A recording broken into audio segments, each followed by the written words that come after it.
La arquitectura francesa de la primera mitad del siglo XVIII. Luis XIV murió en 1715 y con él la suntuosidad de Versalles. Mientras el monumentalismo francés es exportado por toda Europa, en Francia se trata de recuperar la línea academicista auspiciada por Colbert. Se protestó en contra de los excesos de Versalles y se decidió volver a una línea más clásica. Sin embargo, frente a esta línea clasicista que va a ser predominante en buenas partes de la corte, se va a levantar también un nuevo estilo que va a ser paralelo y exclusivo de un pequeño sector de la corte, el rococó. ¿Qué es el rococó? Es una reacción contra el academicismo. El rococó se produjo por parte de aquellos artistas que reclamaban la libertad creativa, la fantasía como principales responsables de la obra. Estos artistas y sus patrocinadores crearon entonces el estilo rococó. El resultado es un arte eminentemente sensitivo, pero hay que decir que el rococó fue un estilo que fue predominantemente decorativo, no tanto arquitectónico. Vamos a ver, el rococó nació en la corte francesa y se desarrolló en forma progresiva entre los años 1730 y 1770. El rococó también se define por el gusto por los colores luminosos, suaves y claros. Predominan las formas inspiradas en la naturaleza, en la mitología, en la belleza de los cuerpos desnudos, en el arte oriental y especialmente en los temas galantes y amorosos. Es un arte básicamente mundano, sin influencias religiosas, que trata temas de la vida diaria y de las relaciones humanas. Es un estilo que busca reflejar lo que es agradable, refinado, exótico y sensual. En su tiempo el rococó fue llamado el gusto moderno y fue despreciado por sus críticos y detractores neoclasicistas con la palabra rococó, que es una composición de rocaille, piedra, y coquille, concha marina, puesto que en los primeros diseños del nuevo estilo aparecían formas irregulares inspiradas en rocas marinas, algas y conchas. Otras versiones buscan el origen en rocaille, un tipo de ornamentación de los decoradores de grutas de los jardines barrocos, y que se distinguía por su profuso ensortijamiento. A pesar de la intención peyorativa de esta denominación, que pocos historiadores actuales todavía apoyan, el rococó es un ejemplo de cómo el arte es la inmediata expresión de la vida social y de cómo un estilo se hace a medida del individuo, de cómo las viviendas y los objetos se diseñan para los hombres y no solo para dioses y monarcas. Si lo barroco estaba al servicio del poder absolutista, el rococó está al servicio de la aristocracia y la burguesía. El artista deja de ser un servidor del poder y trabaja con más libertad y se inicia el mercado del arte. El rococó se presenta como un arte al servicio de la comodidad, el lujo y la fiesta. Las escenas de su pintura recogen este nuevo estilo de vida y la arquitectura se transforma y se modifica la forma de vivir. En el desarrollo y extensión del nuevo estilo dentro de la sociedad francesa, jugó un papel clave la influencia de Jean-Antoinette Poisson, marquesa de Pompadour y amante del rey Luis XV. Su interés por el arte, que como aficionada practicaba asesorada por François Boucher o Quentin de la Tour, se transmitió a las clases acomodadas de París. En 1730 fue el periodo de mayor vitalidad y desarrollo del rococó en Francia. El estilo se inició en la arquitectura y llegó al mobiliario, la escultura y la pintura.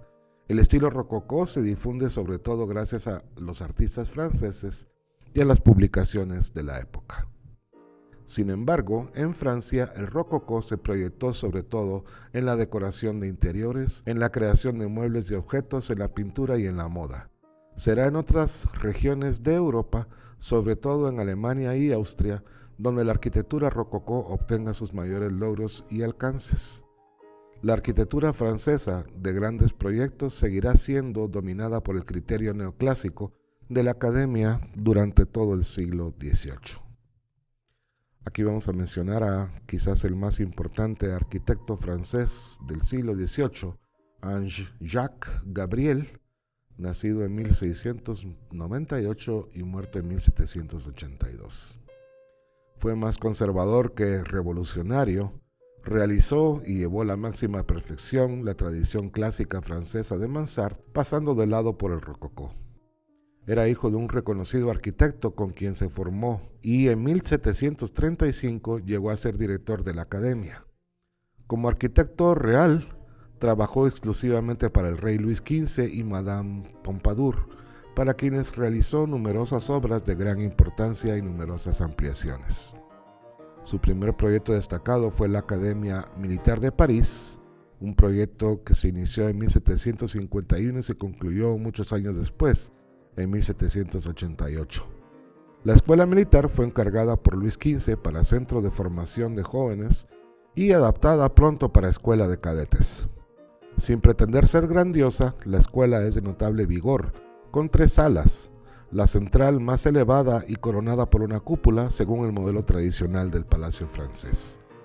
Esta escuela, la École Militaire de París, está ubicada al frente del llamado Campo de Marte, y esta es la fachada que da precisamente hacia ese Campo de Marte. Domina el pórtico clásico con la cúpula de 4 plementos que se volvió prácticamente un estándar de la arquitectura francesa. Por eso es que este pórtico central tiene un carácter más clásico que barroco, compuesto por este frontispicio que hemos visto, que es un frontispicio templario, tetrástilo sobrepuesto a un entablamento del mismo orden corintio, el mismo orden que el pórtico. La cúpula, de 4 plementos, como hemos dicho, es tradicional a la arquitectura francesa y aquí se presenta un poco más decorada que en otros ejemplos anteriores que hemos visto. La composición en general de la fachada que da al patio de la escuela es igualmente clasicista, pero con los cuerpos laterales adelantados. El palacio domina la explanada del Campo de Marte, diseñado este espacio para desfiles y paradas militares en París por el mismo Gabriel.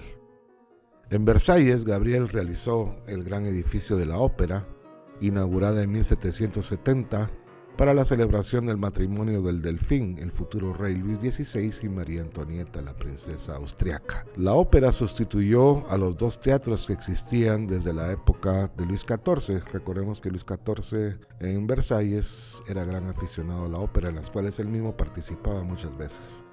La planta de la ópera de Versalles, que estaba ubicada en un pabellón del área norte del complejo, denota los gustos de los teatros de ópera del siglo XVIII en forma de herradura, con un enorme y gigantesco escenario que tiene todas las posibilidades de transformaciones que se podían obtener en la época. Por eso es que en estas secciones se ve la predominancia del espacio de la gran escena con múltiples pisos, tanto hacia abajo como para arriba, para permitir precisamente los cambios de escenarios que eran lo más frecuente en las representaciones operísticas de la época.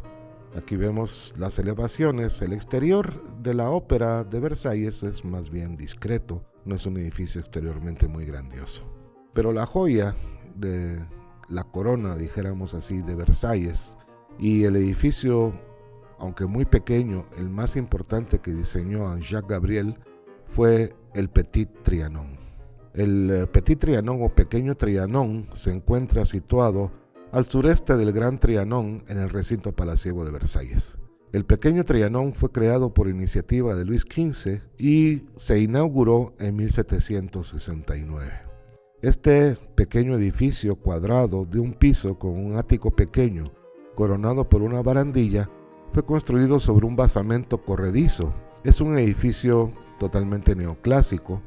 Esta vuelta a la antigüedad, inspirada por los descubrimientos arqueológicos de Pompeya y Herculano, volverá la espalda al estilo barroco muy en boga por esa época, sobre todo al rococó. El volumen, de clara influencia de Palladio, está claramente inspirado no solo en Palladio, sino que es en sí un modelo del más riguroso clasicismo academicista del siglo XVIII. La primera ocupante de este edificio fue Madame Pompadour, la favorita del rey, ya lo hemos visto antes.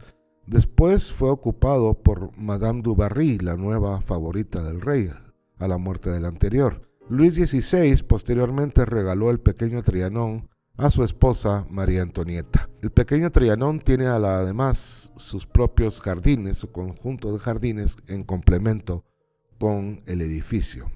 Este edificio tiene realmente dos plantas con un basamento, dijéramos así, que es semisubterráneo. El decorado de las cuatro fachadas se adorna con pilastras y con columnas corintias, alternando pilastras y columnas según la fachada. El neoclasicismo de Gabriel hace que descarte el uso de mansardas, trocándolas por un tejado de poca pendiente y cubriéndolo por medio de un ático abalaustrado. En los interiores, que se les permitió a los distintos ocupantes decorar según su gusto, vemos hoy el pequeño Trianón tal cual lo dejó María Antonieta, que lo decoró con un gusto al estilo rococó. Los detalles de la decoración no son propios de Gabriel, porque Gabriel nunca se dejó llevar por los excesos decorativos de rococó. El planteamiento que realizó Gabriel de los decorados interiores remite siempre a los esquemas más tradicionales del clasicismo francés. Este academicismo se basó en la tradición manierista francesa, si bien no puede evitar ciertos dejes barrocos como el monumentalismo, tal como se aprecia en este edificio del Palacio de Justicia de París, construido por Germain Boffand en el primer cuarto del siglo XVIII. A mediados de ese siglo, un grupo de intelectuales va a reclamar un arte puro, alejado de los ropajes barrocos del academicismo y del carácter aristocrático del rococó. Surge así el neoclasicismo, que hunde sus raíces en el mundo griego.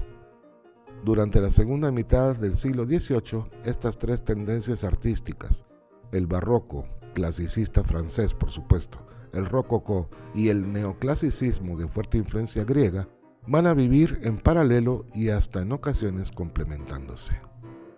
Como conclusión, podríamos decir que durante la primera mitad del siglo XVII, la arquitectura francesa está dominada por las formas locales del manierismo.